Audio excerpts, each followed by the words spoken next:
Good evening. Good evening, everyone. How are you doing? Nice to see you all. Though in truth, I cover up the number of current viewers on the stream because it puts me off. If it's too low, I think, well, what's the hell's the point? And if it's too high, I just get all nervous that I'm talking to a whole bunch of people. So, however many of you there are in there, welcome. Welcome to Ben's Camera Show. Oh my God, Season 5, Episode 1. That's right. This is my 41st show, which means I've done 4 seasons of 10 shows, and this is the first show of Season 5. Basically, I renewed myself for another season. Even though next week's show will be the last for a little while. But never mind. It's going to be a hell of a show tonight. It's going to be a humdinger, as I just said in the comments. Switch that music off. It's going to be a humdinger because this one has been a very long time in the making. This show I have been prepping for, well, I mean, if you don't count the years of experience beforehand, the elements on this show tonight have been prepped since, some of them have been prepped since the start of the year. And I spent a good amount of this year so far doing things related to this show. Not for this show, but I went down a bit of a rabbit hole. And I finally managed to collate all my experiences and all the interesting data that I have brought back from the rabbit hole. Right, and what am I talking about today? I am talking about slides and transparencies in general. And now, the last couple of weeks, I did some Super 8 cameras and I did some Super 8 developing. We're going to move away from that, even though, of course, a Super 8 camera is involved tonight with tonight's show. But we're talking about slides today.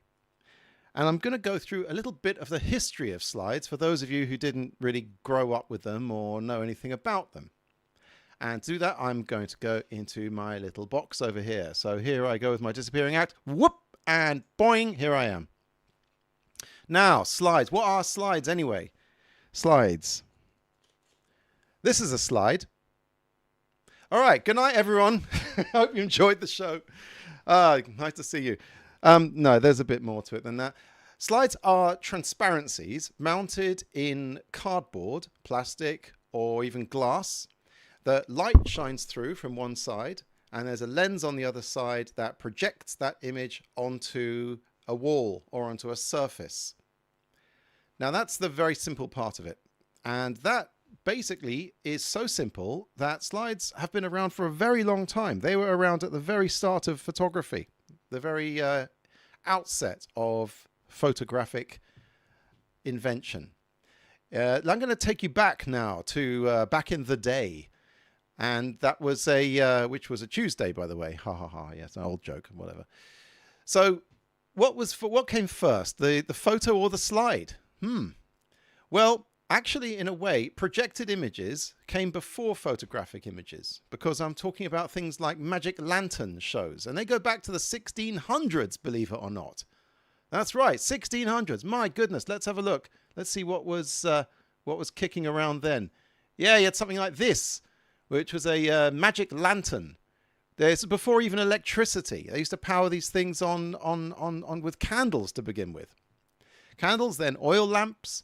Then something called argand lamps, which is a brighter kind of oil lamp. Then gaslight, limelight, which was involved burning bits of chemicals very brightly, limelight. And finally, electric arc lamps, which were extremely bright but very dangerous. And then incandescent electric lights, which are the classic light bulb kind of lamp. And I could say that they went on to LED lamps after that. But, you know, before LEDs came in, the arse fell out of the slide projector market. So it pretty much plateaued with incandescent, possibly xenon lamps as well, was the source of light. So what did they do? They used to paint, actually. Designs, not this one. Here we go. Oh, I'm going forward here. Look, like this. They used to paint designs on glass and then put those, project those on the wall. Here's someone selling some originals on Etsy, of all places. And here are some painted... My God. That's Straw Peter, isn't it? Struvel Peter, the one of the most horrifying kids' books ever made. Yeah, those are the racists. Anyway, so what was...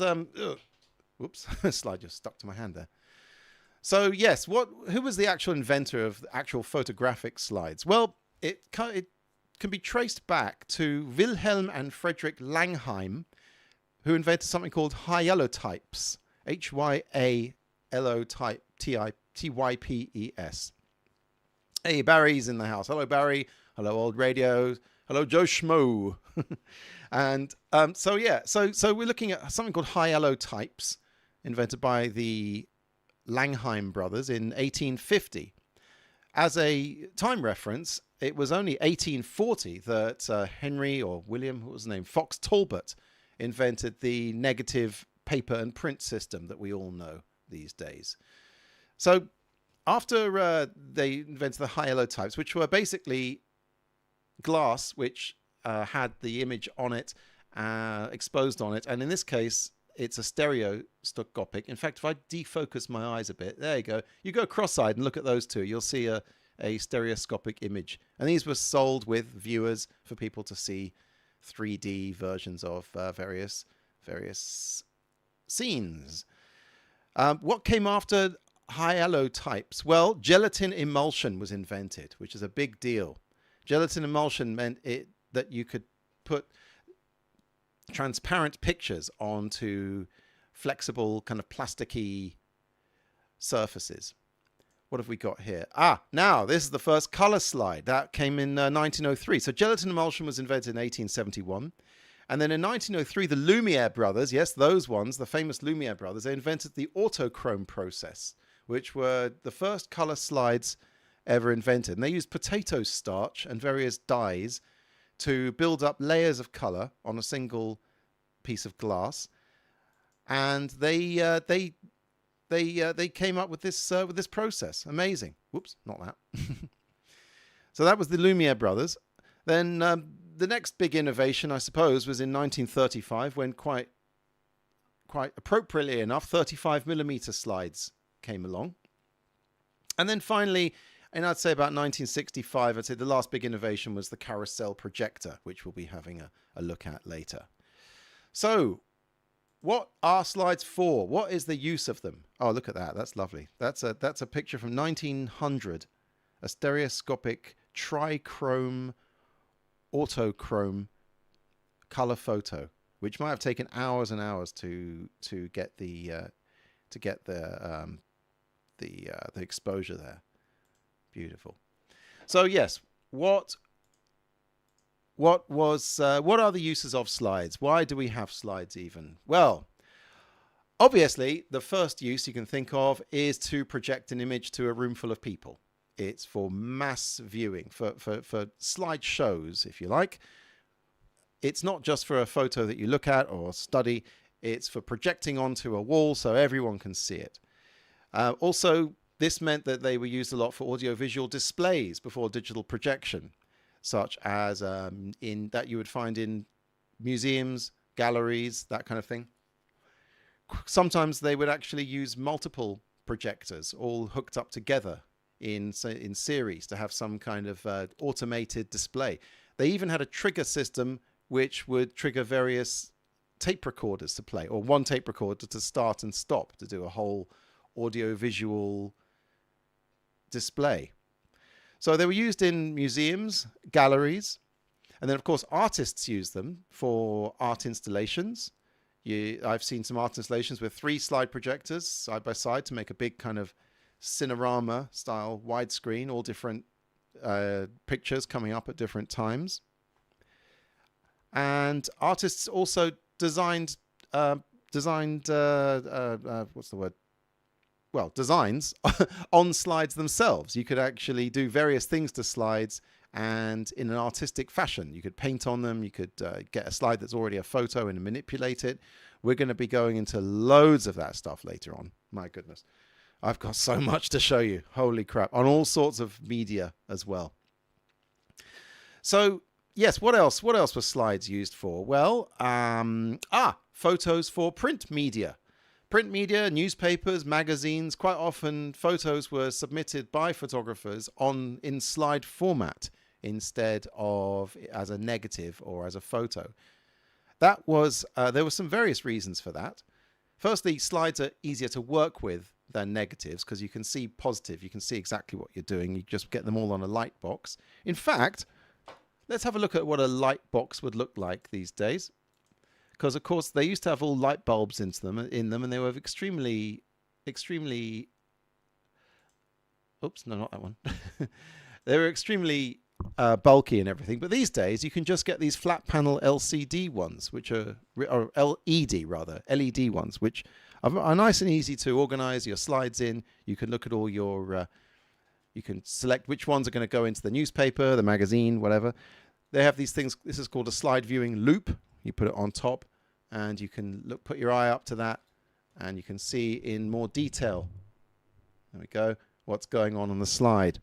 They also made slide viewers. Well, I'll show you those a bit later because there are a few on sale on eBay. Oops, my notes here. No spoilers. So yes, so sometimes magazines would use them. In fact, here's a promotional slide. In fact, let's put on the DSLR because we have a live link up here with, in fact, you can see it over here. Here's the DSLR camera. Here's a slide holder right here. And here is a bright LED panel, which goes on top of it. Let's take that off. Here we go. And here's the view from the DSLR camera. Very nice. That's a hell of a slide there. That's a very nice one. Oops. Let's put this one on. So this was for this is a promotional slide for a Activision game called Tenchu Stealth Assassins, which was supposed to be sent to a magazine in 1996, and I never bothered to do that. So never mind. We will. I suppose they've stopped waiting for it by this time. What else? Here's one. Here's a graphic. So basically, this kind of stuff was sent to magazines and newspapers and made into via lithographic process. It was made into a print there. Let's switch off the eBay. We don't need that right now. Nice. So they were used for print media, newspapers, magazines. The colors were said to be richer and denser, especially Kodachrome. Here's a Kodachrome. In fact, it happens that National Geographic was apparently responsible for something like using a quarter. Let's get that better in focus. National Geographic were responsible for a quarter of all Kodachrome 35mm film at some point, which is amazing. Like that's a lot of film they used up, and it was all slide film as well. Barry says, "Isn't that a transparency of Keith Richards' apartment?" What, this one? Why? Because there's some nice green plants everywhere? Or was it the Tenchu Stealth Assassins? Who knows where these pictures come from? I love this picture. It's so 70s. In fact, I think I got a shirt that's similar to those curtains there. Now, what else were slides used for? I know. They were used for toys and gimmicks. That's true. That is correct. They were used for, let's have a look. I don't know if anyone remembers these, but they made these little cameras, like a fake plastic camera, that every time you push the button down, it would rotate a little slide transparency in the middle and show you a view of Torremolinos or wherever it is you bought it from, or the Sistine Chapel. They used to sell these at tourist destinations. And here's an interesting website here, Autodesk Indestructibles, where basically they hack little slide toy cameras and you can print out your own images to go inside it. There we go. See, there's a little transparency wheel that goes in the middle of the camera. Sorry, I've got a good job we didn't hear that. Ooh, that's some wind there. Anyway, so yes, so they were used in little toy things. In fact, while we're on the subject of toys, this is not a toy. This is a magnificent thing. Well, I guess it is some sort of toy. What we've got here is a Viewmaster. That's right, and you put that up to your eyes, and you put a disc in it with stereoscopic pictures. If you haven't seen one of these before, I have a sneaking suspicion that a lot of viewers of my show have got one of these, or have at least used one of these. You put this into the Viewmaster like that, put that up to your eyes, and oh my god, it's a lovely unspoiled beach in 3D. And there's some fishermen throwing nets around in Mexico. Lovely stuff. So yeah, they were used for this Viewmaster. See, inside there, they're all transparencies. Nice. So that's what slides are used for. I mean, they were very useful for well, I mean, originally, you know, before PowerPoint, they were used. Before any kind of digital projection, they were used. And one moment. Yeah. And so are they still used now? That's the question. Are they still in use, slides? Well, they are. If, like Super 8, you fancy a bit of the old analog, you can go out and buy some materials to put together your own slideshow. That's right. Old Radio says, I made someone angry in a comments section. Ooh, oh, I've been there. Anyway, not this comments section, hopefully. My goodness. Everyone is friendly here. This is Ben's camera show, not Ben's argument show, or Ben's political show. I have no politics. I like cameras. That's about it for me. So the hardware. What do you have to do? What should you do if you want to get yourself a slide projector or a slide camera, or what do you do if you want to get into the world of slides? Well, firstly, you need a 35mm camera. I guess you could do you could take them on a medium format camera, but just for argument's sake, get a 35mm camera, get a roll of film. Amazingly, slide film is still being made, and not amazingly, it's bloody expensive. I just saw a quote for a roll of 36 photos of Ektachrome for £36. That's £1 per slide. My goodness. Holy crap, this stuff got expensive. Maybe there's some cheaper slide film out there, but who knows. So you get yourself a camera, get yourself some film, or you can buy some slides straight off the internet. You don't need to even take the film. Take the slides. Lyndon B says, "Hi, good evening, Ben." Good evening, Lyndon. This, for instance, is an auction on eBay. Someone is selling creepy clowns. I am tempted, I tell you. 35 color film slides and 35 color negatives of clowns of all things. Whoa, let's have a look at those pictures. Oh my God. Oh, you could have some fun with these.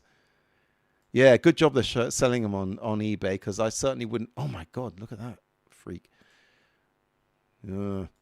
Yes. Oh, so someone went around at some sort of clown festival taking slides of all the different clowns. Whoa. So you can buy these and the negatives as well. That kid in the middle is screaming in fear, probably. So you can buy slides online. In fact, I bought these. Where is it? There we go. I'll put them on the big... So I bought a whole bag here of slides, and they're just random slides. They're just people's home movies, home slides. Some of them are slides of, which are obviously part of some lecture. Some of them were possibly part of some museum display. I don't know, but there was just someone selling random bunches of slides. So, question: why would you bother buying someone else's slides, or just a whole bunch of weird slides? Well, the answer is art. Get artistic with them. That's right. You can do all sorts of fun stuff with slides, which I'm going to show you. That is true. Firstly, let's just carry on with some of the hardware you might need. So look, this slide projector, these are all about £30, and there's some not bad ones, in fact. Look at this one. This was sold for £30. It's a Leica slide projector. Not bad at all. Still works. There's other types of slide projectors which are a bit more expensive. Here we go. Look, see this one in the middle here? That's a carousel slide projector, where all the slides go in this kind of donut shaped thing, and it goes all the way through them and then back to the start again. And you can just preload all your carousels with various things. In fact, there's a scene in, I think, Mad Men, where the advertising people come up with the term carousel for a circular slide magazine like this. It's a nice scene. Ian Hand is in the clown. In the house. So I saw all these comments about the clowns. Ian Hand was developing a Minox subminiature 8x11 film. We now have his full attention. Good. Well, the show can start in earnest. Hey, Stanislav is here. Oh, thanks for all joining me live, people. Make me feel like I'm actually talking to someone, not just air. All right, let's see some more slide hardware here. What have we got? That's an old style one. There was something here. Look at this. Look at this. A programmable dissolve control. Ooh, now we're talking. Yeah, you can get a controller.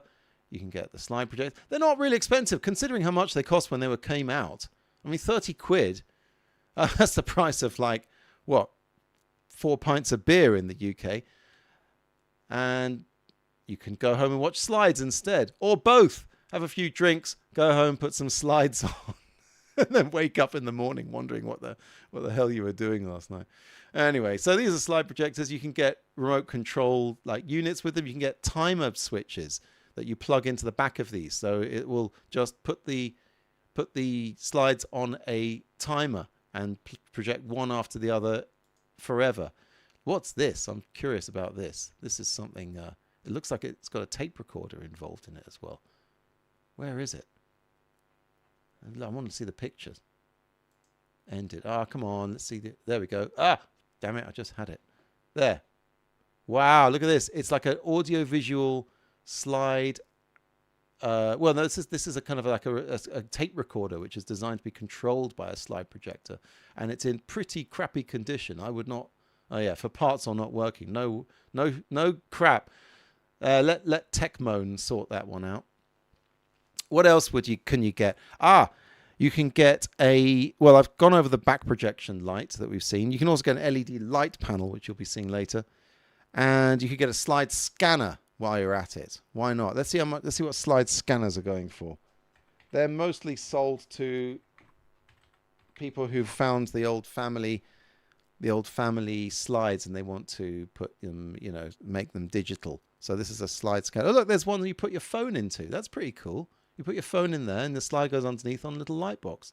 Nice. A lot of flatbed scanners or printers will actually have a slide attachment like this thing. Oh no, that's a slide. That's just a pure scanner, not a printer. So yeah, you can get a scanner so you can actually make proper digital copies of your stuff once you've done it.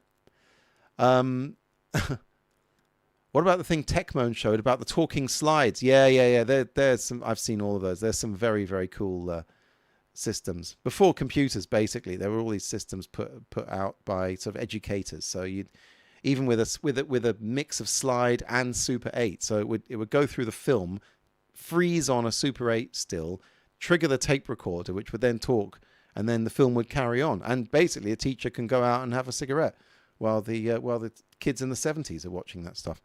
What else would you need? Yes, your analog transfer slide holder. Right. Okay, right. Now, we're on to the cool stuff now. Okay, I've shown you how they done it, how you can get your slides scanned to make them into a digital file. But what if you wanted to convert your films onto Super 8, your slides onto Super 8? And what the hell am I talking about? You're probably wondering, because usually people want to get Super 8 off the Super 8 and onto digital. But back in the day, people used to make Super 8 movies of their they're still slideshows. So how are you going to film a slide on Super 8? How are you going to get close enough? How are you going to backlight it? How are you going to hold the slide in position so that the camera won't jiggle around, or how the slide won't jiggle around? You got to get the camera on a tripod or something. You got to show you everything. Some Super 8 cameras came with optional slide attachments, and let's see one in action. Firstly, I'm just going to put a towel down, not because of any weird dirt or anything, just because there's too much visual gubbins underneath the towel now. This, people, Old Radio says people did that on videotape too. They certainly did. This is what I've been using. This is, I've talked about this many, many times. This is the famous, wonderful UMIG Mini 5. And amongst all of the wonderful things it does, other than being able to take the handle off, which is fantastic, is that you can get an attachment that sits on the lens of the UMIG Mini 5 and holds a slide exactly in position. So all you need is a backlight and you've got yourself a slide on Super 8. What kind of attachment? Well, I'm going to show you. UMIG made this, the macro set. And I have talked about these before, the macro set. It is a amazing, like, only costs about 10 quid on eBay, but it's an amazing set of accessories that UMIG sold to go with their Mini 5 camera. If you ever buy a Mini 5 camera, for God's sake, get the macro set. There's so much cool stuff in it. They don't cost much. You get a shutter release cable. You get the slide holder. I sound like one of those infomercial. But wait, don't call yet. You also get the slide holder. You get a shutter release cable. You get this screw. You get these overlays. Let's just get it all out and I'll show you. Right. Firstly, this is the most important. This is the slide holder, just this plastic thing here. That's right. It just pops right on to the front of the camera, like so. And then you take a slide. Let's take a slide, any old slide. And it's got these sort of sprung bits here, which will hold a slide nice and tight, like so. And you just slide it on, pardon the pun. And there you go. You have your slide attached to the front of the Super 8 camera. All you got to do is point that at some light and you will have a lovely slide picture on your Super 8. But you're wondering, oh, that's a bit close. How are you going to focus that? No problem. The UMIG Mini 5, of course, has macro focus. You push that in, get it into the macro. Oops, the macro part of the scale. There we go. Right to the end there.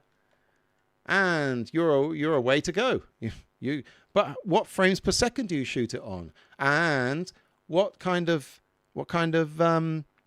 exposure do you give it? What f-stop do you shoot this at? All good questions, which I shall now answer. Well, I couldn't answer them until I did some tests. That's right. So I did some tests and I had some interesting results. Shall we have a look? Yes, we shall.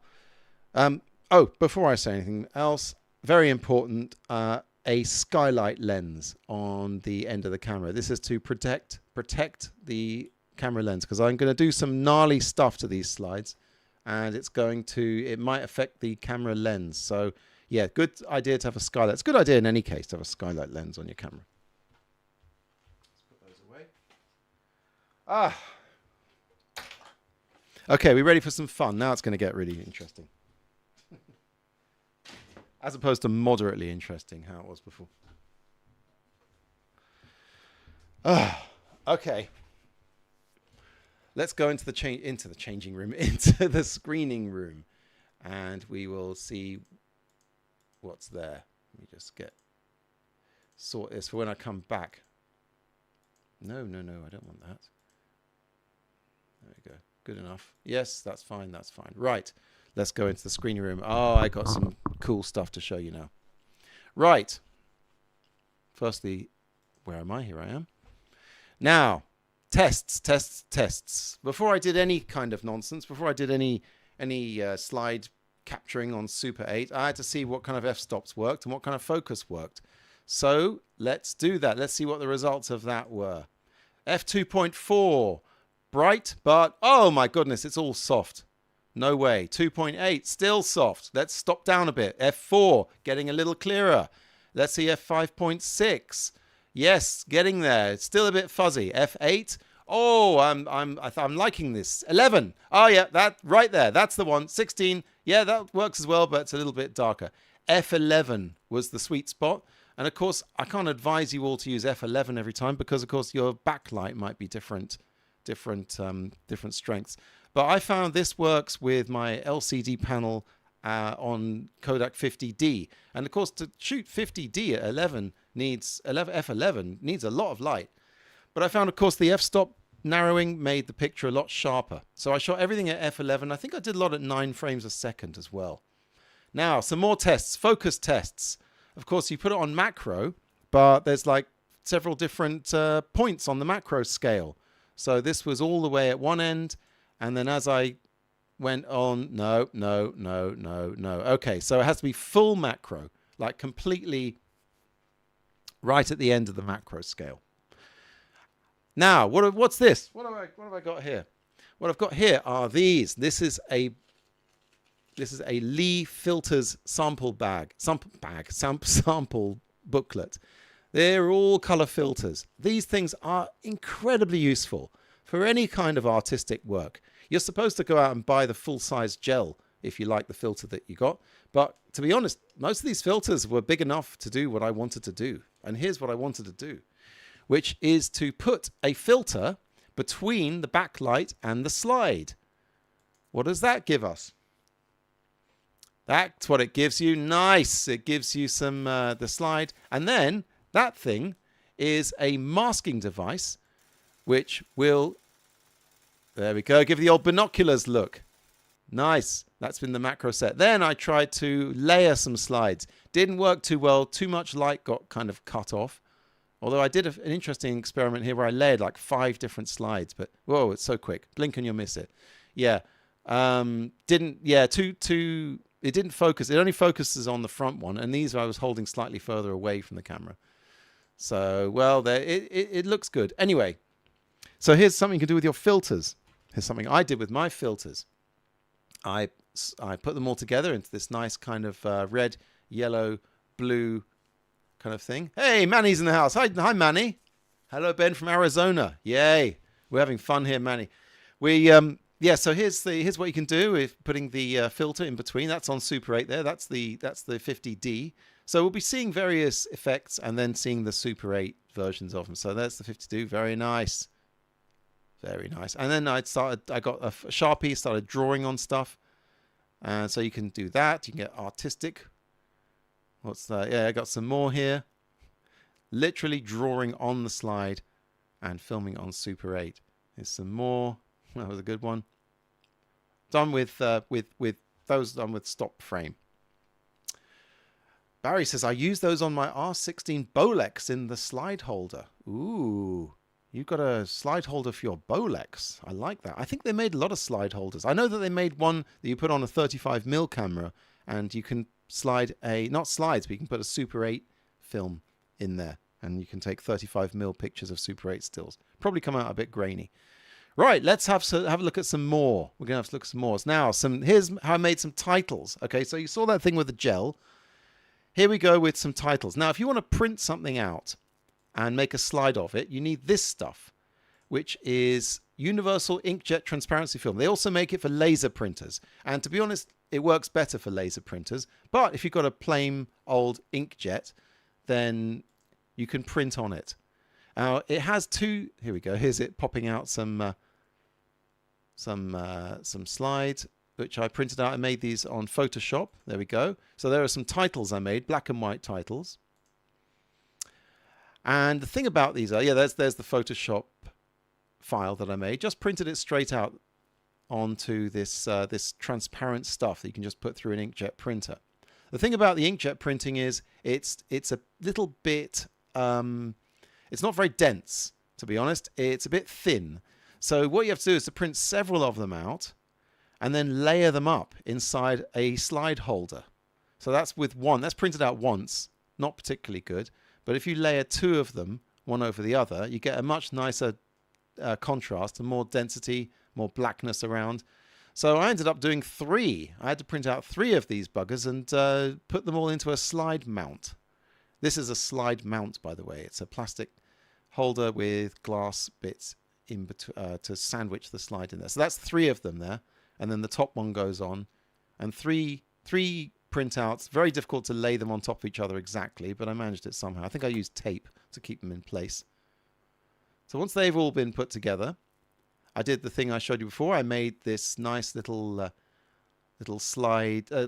colored gel thing. I held it to cut strips out, held it on a piece of sellotape in some scissors, And then I put some scissors. I put the gel bit in front of the slide like that, waved it back and forth. And then I got really inspired. I cut out this slit here in this piece of cardboard, and I put all sorts of interesting gel patterns in there and held them together with tape and fixed it all together. And then I used that and passed that back and forth in front of the black and white title that you just saw. And here's me doing that. Am I doing that? Here we go. Like that. Like that. And we start filming. No sound on this one, but that's all right. It's just the sound of a Super 8 camera. And there it is. See, there's the slide. There's the colors on the other side of the slide there. And look at that. Nice. Oh, I love it. All analog. All with bits of tape and gel and cardboard and not a digital to be seen. There's the Super 8 there. I'm afraid the developing was a bit crap. And there's some titles there without that thing. Excellent. So we've made our titles. Remjet says, so this is how they make the credits in straight 8s. Funnily enough, this was all made for a straight 8 film. This all the slide footage you see. It was made for this year's straight 8. So what else have we got? Right, now, here's another cool thing. Okay, going back to the inkjet transparency film. This stuff, you've got to watch out for this because you can only print on one side of it. If you hit the wrong side, this happens. See above there. That is the printer ink, which has gone all nasty on the wrong side of the printer. Yeah, look at the weird effect there. Yeah, so unfortunately, it's very difficult to tell which is the correct side. You just got to sort of trust to luck. You got a 50-50 chance. One side's supposed to be more matte than the other, but I can't see it. So there's this landscape thing here. You see, that was printed out on the inkjet, the long strip of it.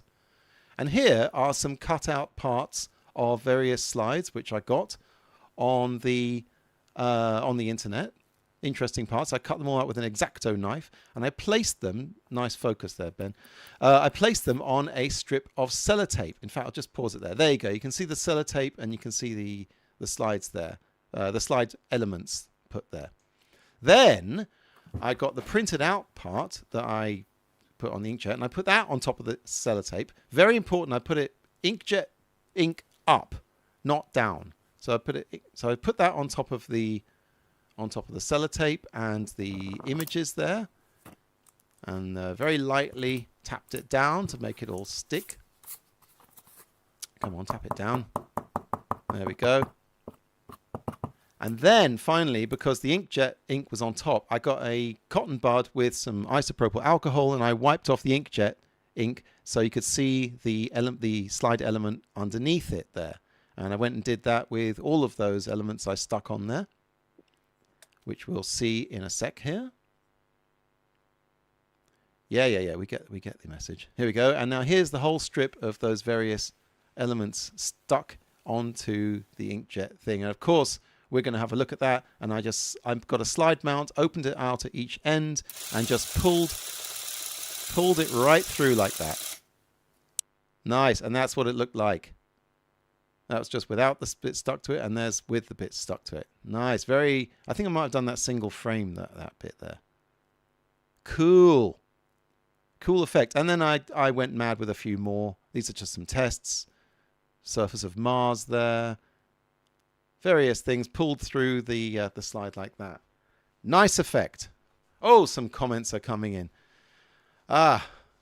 Barry says, Ben, can you run the acetate 2 or 3 times to make it denser, or would you have an alignment problem? Yes, there was an alignment problem. I did try that. I printed it out, let it dry, put it through again. The printer, I don't know, it only needs to be off by 1 millimeter, and the registration was all gone. So it didn't work too well. Old Radio says, I'm learning so much. Yay! Good, because I'll be asking questions at the end. Right, now, next. What have we got next? We've got another. Oh, right. We've got some excellent. We've got all the effects coming up now. But before we get into the effects, have I missed anything? No, actually. We're right. Well, let's get to the effects. Now it's getting super cool now, right? You think what you've seen is cool already, but holy moly. Okay, some test footage. Here is with, that was with that first bit, that was with two of those Viewmaster discs, just having some fun. And here's a test. I put red food coloring over these lovely people. I then sandwiched some food coloring in between two pieces of glass to make this kind of weird beating, pulsating thing here, and pulsating there as well. That was fun. Next, I got some of the food coloring. I mixed it. I noticed that food coloring just fell down the front of the slide very quickly. So I got some food coloring. I mixed it with vanilla syrup. I didn't have any corn syrup, but I had some vanilla coffee flavoring syrup. Mixed it with the food coloring to make it a bit more viscous. Got a toothbrush. Sorry about the quality, but that was a digital zoom. And then, oh, look what I did here. Spray that bastard with blood. Spray it with blood. And here's the image from a kung fu film. Let's see the picture that came out. Yeah, nice. Nice. Very Tarantino. And this is, right. Now this, okay, after Aldria said, this is exactly what I want to do. Good. Food coloring and syrup is the thing. After I did all that, I got even more inspired, and I filled a syringe with bleach. A very blunt-ended syringe, I have to say, so there was no danger of poking it into someone.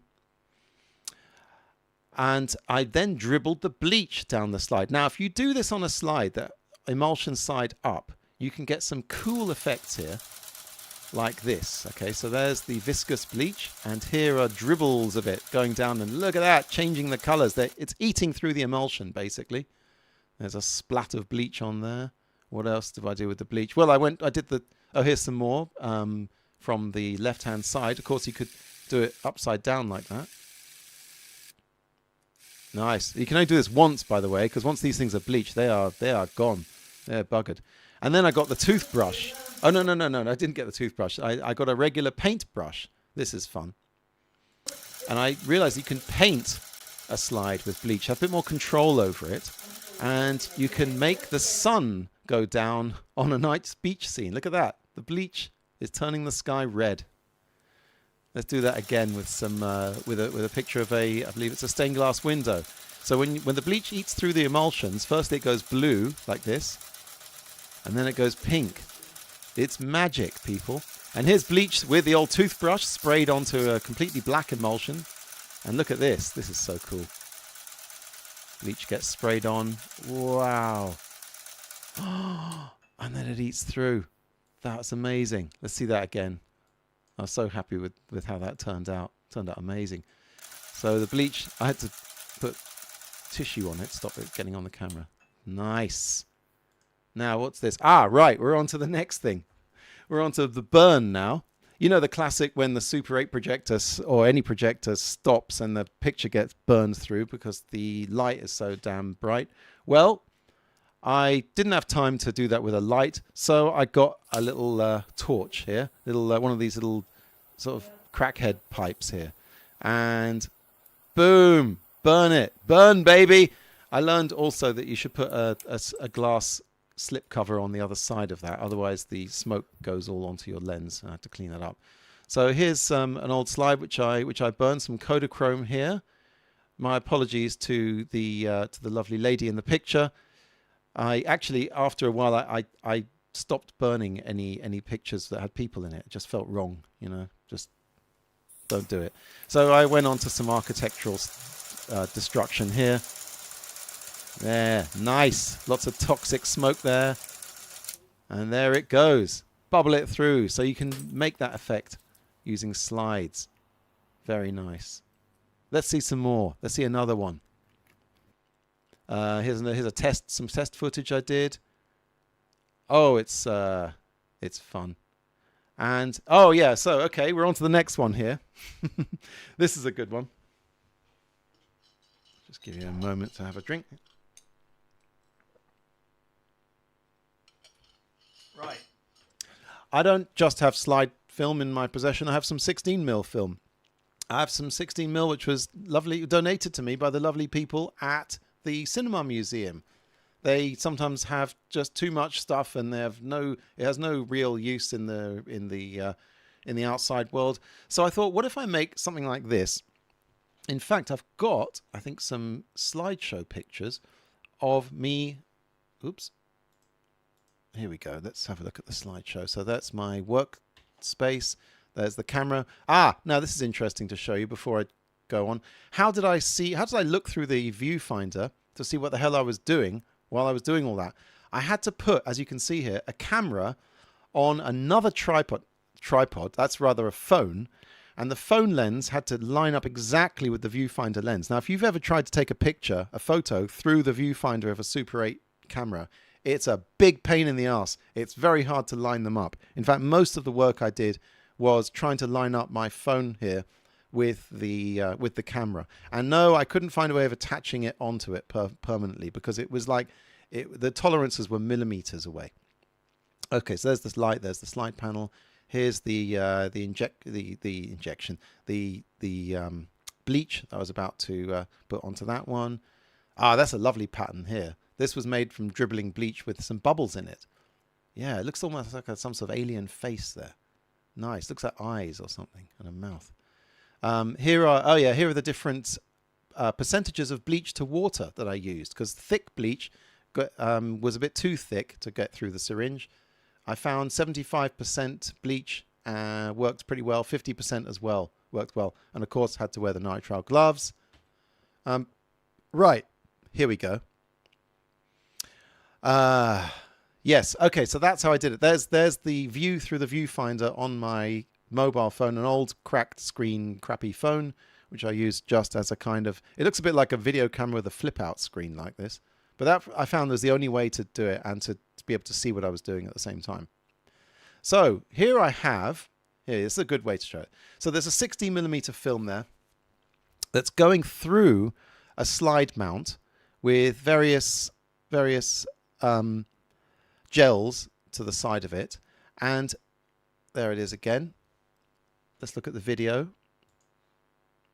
Oh, we're back to here. Let's go forward here, forward here, forward. That's the burning. Yes, done the burn. Done that. Here we go. Okay, so here's the 16mm bit. So there's the slide mount with the 16mm going through. I had to cut some slits through there, and that's the view through the eyepiece there.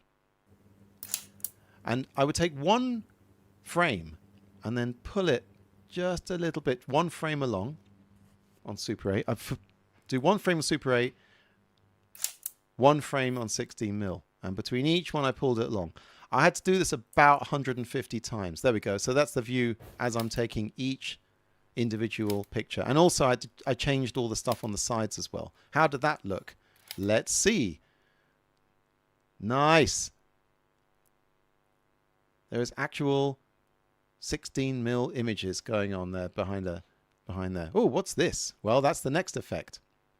So yeah, that was a ton of work to do all that stuff. Right, now we have an effect. Now I thought, well, what if I introduced digital to this whole thing? What if I actually had a picture, I was able to project digital pictures as part of the slide image. So I'd have some of the picture as in its original slide format, and some of the picture would be a back projection of a video image. So I made this video in Adobe After Effects. I had to do a countdown because it made it easy, which was white at the bottom, and this, well, it's a nuclear bomb basically on the top. And there's some more nuclear footage. So this is not the LCD panel anymore. This is an LCD screen, which fixes on to the top of a DSLR usually, but you can use it for anything as a DSLR, as a HDMI input. So with the the white bottom and the video on the top, I was able to find some slides which had some sky at the top, which nothing much going on. And if you place that in front of the video image that I made, you get this. Get ready for some coolness. 3, 2, 1. Boom! How the hell did I do that? Well, you just saw how I did that. So here we have a video image and back projection. The white turns into a light box, which projects through the slide. And the top bit is the horrible nuclear holocaust going on the horizon. How does that look on Super 8? Was I crazy? Okay, it looks rubbish. It looked terrible. It looked awful. This is basically the problem I had because at f11 there's not enough light coming through because the LCD screen, the LED screen, is much darker than the LCD panel light. It needed a lot more light. And also I had to risk it and go down to f5.6, risking some blurriness in order to get enough images through there, enough light through there. And here's the answer. Here's the result. Not bad. I got a compromise here. We've got the video up top. You can see it. You've got the, well, slightly blurry people on the bottom. Never mind. There's going to be plenty of light there in a minute because they're all going to get nuclear holocausted. So yes, they're very nice. Back projection can be used as well. Old Radio says, zoinks. Barry Steinlock says, how do you get the crosshair in the viewfinder? Well, the crosshair is actually built into that UMIG Mini 5. It's a crosshair in the viewfinder. I couldn't get rid of it, but of course it didn't come up in the final result. Any more of these nice pictures? This is interesting. This is how I had to do those ones with the dribble going down, which is I had to actually tape some tissue to the bottom of each slide. So when it dribbled down, it didn't then dribble into the camera. It went into the tissue. This is a one-shot deal. There's the red food coloring I used. And that's what it looked like, of course, when there we go. I attached double-sided sticky tape to a slide and then cut out a square from a piece of paper towel, stuck that on top of the slide so that, as you can see, everything got protected from the spraying of bleach, which is not a good thing to have going on near your cameras, that's for sure. That's the Super 8 I used. That was a nice little another effect I did. I don't have footage of it, but it was like colored dots going past the picture. And what have we got? Last of all, yeah. Well, we've been here before. Should we do some of this stuff live? What? F it. We'll do it live. We'll do it live. Yes. Let's do some actual slide staining. Ugh. And burning and whatever the hell else. And then I've got something amazing to show you. I'm teasing all sorts of things. I found that Agfa Color works the best with this slide staining for some reason. It's just, I don't know, it must be whatever's in the emulsion. So I've got some diluted household bleach here. There we go. With the very important, you can't see that, do not drink written on the top. In fact, let's get, if you look at the side picture just above me, you can see some of what's going on here. Let's get that over there. There we go. Right. Bold Radio, Bill O'Reilly clip. Yes, you got it. We'll do it live. To play us out? What does that even mean? Idiot. Anyway, so, right, I'm going to pour some of this. If you look on the side picture above my head, I'm going to pour some of that into this little ramekin. I think I've lost focus here. That's better. And I'm going to use a paintbrush this time. I'm not going to do any spraying or injecting or dribbling with the injection. I'm just going to paint it. Let's paint that car, shall we? Right. There we go. Got some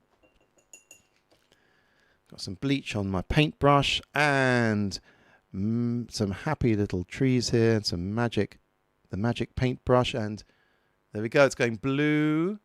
Now, there it goes. It's going pink. Takes a few seconds. Of course, I shot a lot of this at 9 frames a second, so the end result was a lot faster. There we go. What about up here? I don't think anything's going to happen up here because it's all white. There, see? It's gone pink there. Let's do another one. That one's not sparking much joy. Here's a good one. Some lovely person took a ton of pictures of old churches, which are sufficiently spooky. Let's get a good focus on that. Nice. There we go. Okay, let's paint that castle, shall we? And here's some bleach on it. Whoops. Oh my God, I used far too much. All right. Well, wow. It's blue. Hey, it's pink. Oh, I wouldn't want to be in that church when the colors all change. Don't know what's going on. And by the way, it's of interest. Nice. Let's just leave that to do that for a bit. Very cool. Here's of interest. Here's the. You can just see there. There's the. Yeah. There's the tissue which I taped to the bottom of the slide, just to catch all the stuff that runs off it. Nice. Oh, I'm in a mood to burn something. Should we burn one? Let's burn one. Right, this one is from the National Gallery. We're going to burn a Turner. No, it's not a Turner. Who is it? Who did this? Here we go. It is a painting by Jan van der Kapel, a coast scene with a boat landing passengers. I think a lot of these slides, they've got old masters on them. I think they were used for like in an art school or something, and used to sort of demonstrate this kind of stuff before PowerPoint, basically.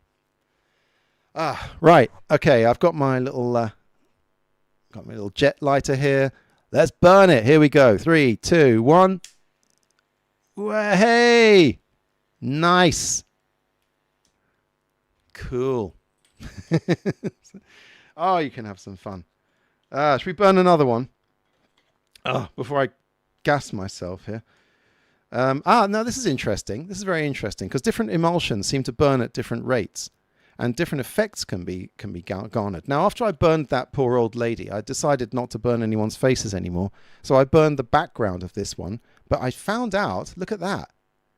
When I burned it, that the picture contracted and actually warped these poor people's faces.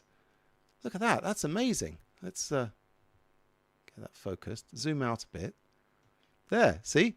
I'm sure those people, I'm sure their faces weren't like that to begin with. But it kind of contracted the emulsion and made them all look weird.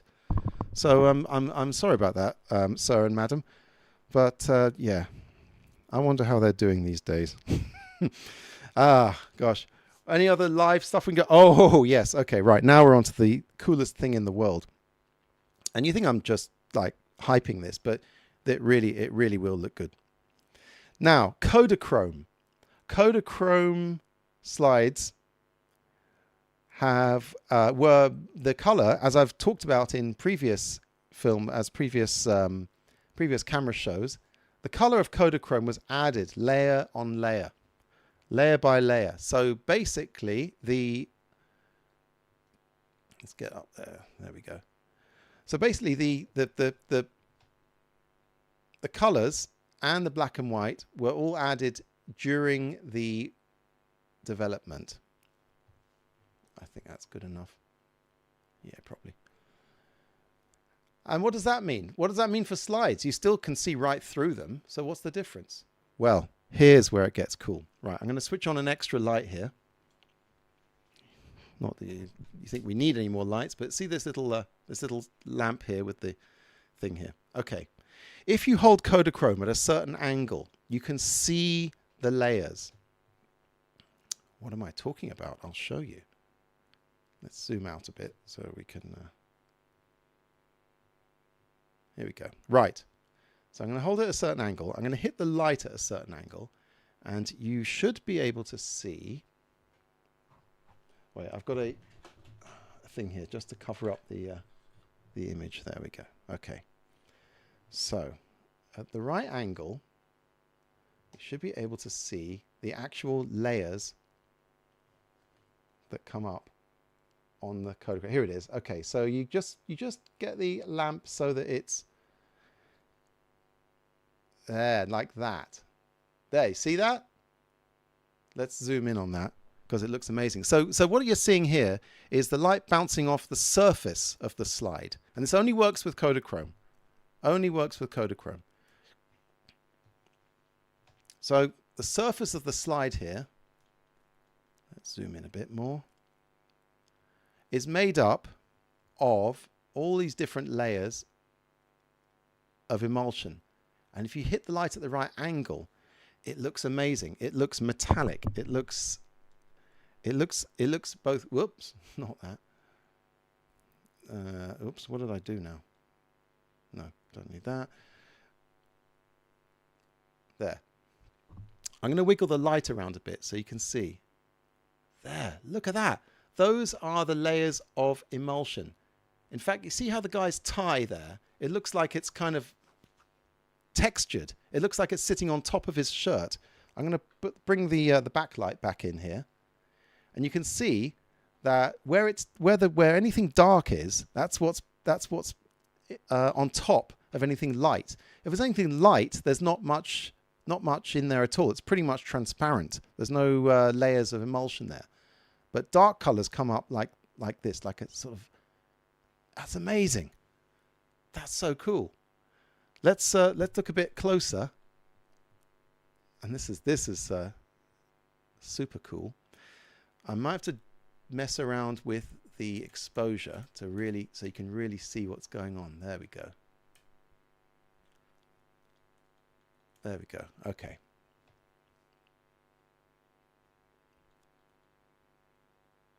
Now, like I said, this is just light off the.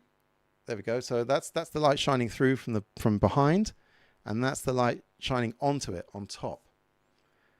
And this lady looks like Darth Vader or something. I mean, wow. You can, and what's interesting is if you do it half and half, like this. So you got like half of the picture is backlit and half not. And you wouldn't believe the amount of time I spent just messing about. There you go. Wow. Whoa. What an amazing effect. Is it focused? That's better. Is that better?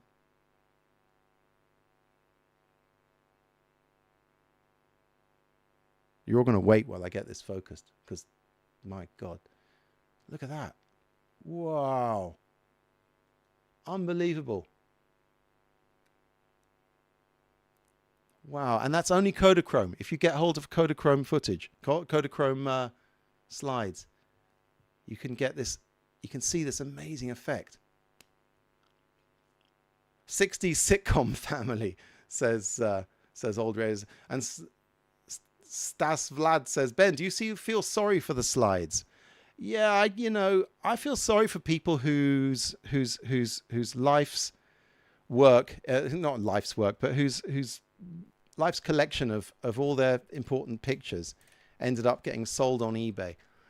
And I do feel that, you've got to afford these people a certain respect for, for all the work they did to make these pictures, which are part of the historical record now. That's so cool. I spend ages with this messing about. Wow. Wow, it's so cool. Gosh.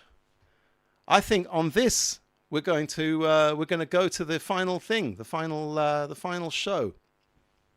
We're going to have a look at an actual slide projector, a slideshow. I know usually I finish these shows off with a Super 8 or a film projection. But today, we are going, obviously, to have a slideshow. So let's stick the slide projector on. What I'm looking at here, what we're using today, oops, it's upside down, but this thing is some sort of Rank Aldis slide projector with some slides preloaded in it. Oops, you can see my shorts there. Shut up! Alexa's starting to... She thought I was talking to her. Right, let's get it ready. Let's get that thing on.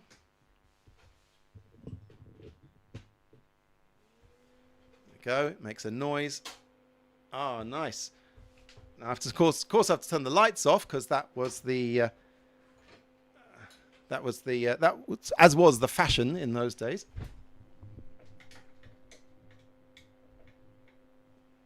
And this one. Okay. Now you're going to bear with me because I have to move the DSLR into position so we can actually see what the heck is going on. Let's zoom out. There it is. Let's get the brightness up. Whoop. That's better. Getting there. So there's our actual slide projected onto the wall. Beautiful. Oops. Okay. There we go. Zoom out a bit. Nice. All right. And here are a few pictures just to get us in the mood. Kung Fu Mace. Mace can break a man's bones with a kick, destroy his face with a punch, and kill without regret. Kung Fu Mace featuring Li Chang. Tell you what, that's slightly... There we go, that's better. So, what slideshow are we going to watch tonight? Let's just get it a bit brighter. Nice. Okay. I think I've said nice about 16 times this show, but never mind. All right, so there's me. There's Kung Fu Mace. Let's see what other we got here. Oh yeah, there's some. These slides were made back in the day for a Kung Fu film club that I used to do in the 90s. Yeah, we used to show these as visuals on the walls before video projectors, of course. Let's switch off the. Nice. And what have we got here? Oh, there's some classical stuff. There's some guy nailed to a thing. Ah, look at this. Ah, it's so lovely. This is what it's about. This is the best slides you get. It's like some lovely people in the 70s having a party. And at some point everyone got into someone's living room and looked at all these on a slide projector. That's better. That's a bit. Right. Now, what I'm going to show you is a slideshow that I made back in the day, a little comedy slideshow with my mate Paul Elliott. Hello, Paul, if you're watching. And I'm going to show you. I've got the voiceover from Paul recorded separately, and usually this is all on a video, but today we're going to see them live. And it's a film show. It's a slideshow presentation by a character that we used to do called the Ilford Ninja, and he was a ninja. Well, I'll let him describe it basically, but he's going to show us the life of a modern ninja. So I'll just get the picture ready and enjoy. All right, here we go. Next one. That's it. All right, here we go. I am the only British ninja, trained in the ancient art of ninjutsu. I'm tough, real tough. I'm going to give you a talk on how to use ninjutsu for successful everyday living. This week, basic I hope you can hear something. Styles. First, I'd like to introduce you to a ninja master. It's me! Hey you lazy bones, wake up! And suddenly I spring into action like a giant clockwork tiger. Here I am in the swan position. Made popular in such films as The Karate Kid, The Karate Kid 2, Karate Kid 3, 4, 5, and 6 and 7. Here's another style. It's one I invented. It's called the Deadly Teapot. I call it this because I administer from my hand a deadly brew of Kung Fu. Can someone say if they can hear it? The hand behind my head mimics a crown. My foot above the castle represents the imminent destruction of your monarchy. Watch out, royals. You might receive a dose of deadly ninja foot justice. After a hard day's training, I like to relax by doing some gardening. But someone threatens my existence with their very presence, and I use my trowel as a throwing star. Take that, you bastard! The life of a modern ninja. Here I stand outside the home of the modern ninja, just before the wind blew the front door shut. But that's all right, as the ninja can penetrate any building. I'm using the cab flap here. Unfortunately, my penetration didn't go to plan, but I had a good laugh about it when the fireman freed me 5 hours later that day. But I must wear my outfit at all times, even in the bath. I can never divulge my true identity, just like Spider-Man. If I do, the game's up. Ah, Star Wars. I reckon this film is actually an allegory of Kung Fu. Darth Vader, of course, is the best ninja in the universe. I've heard that Kenny Baker might strut a pose or two, but we'll never know, because the little bastard's dead. At the end of the day, I like to sit down and flex my mind muscle. Here I am watching Countdown. But that Carol Vorderman begins to irritate me. She's far too clever. Taste ninja foot, you dirty bitch! As a modern ninja, I like to keep up to date with the latest technology. Here I am with my ZX81. This machine holds over 1,000 bytes, just enough to write my memoirs. Music plays a special part in the ninja's life. Here I am playing some Tchaikovsky to help me relax. But suddenly my mood changes, and death metal becomes the order of the day. Deadly! How to use ninjutsu to defend your home. I might look like an everyday person, innocently mopping the floor. But all of a sudden, I leap into action. The mop becomes a deadly weapon. Washing up might seem like an everyday chore. But suddenly, a Shaolin monk from next door tries to get through the plug hole. Down, you bastard! Hey, who put that in there, you bastards? An everyday convenience that's made household living very easy. It's the microwave. But I am forced to use it on a friend of mine who's taken more than their fair share of Pop-Tarts. The punishment fits the crime. Burn, baby, burn! I stand at the threshold of my domain, and woe betide anyone who tries to penetrate my inner walls.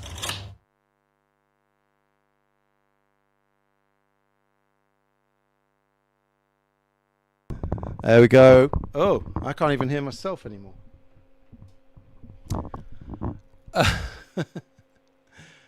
Well, I'm hoping you heard all that, and that would be the end, I think. Ah, now we can hear. Okay.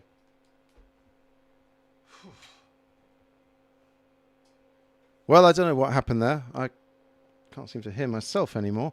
But listen, that is the end of the Ilford Ninjas Ninjutsu for Successful Living. I hope someone heard that, because for some reason I couldn't hear it.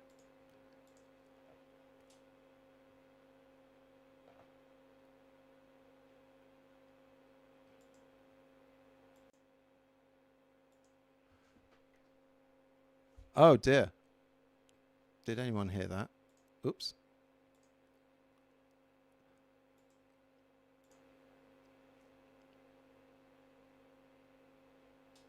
Okay, right. Well, that would be the end of the slideshow, everyone. The show about slides. Let's have some music.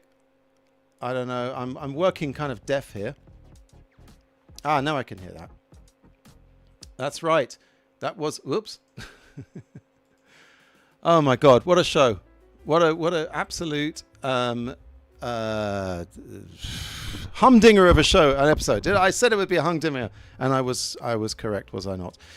Anyway, Ian heard it all. Everyone heard it. Awesome episode. Thank you, everyone. Heard it fine. Good.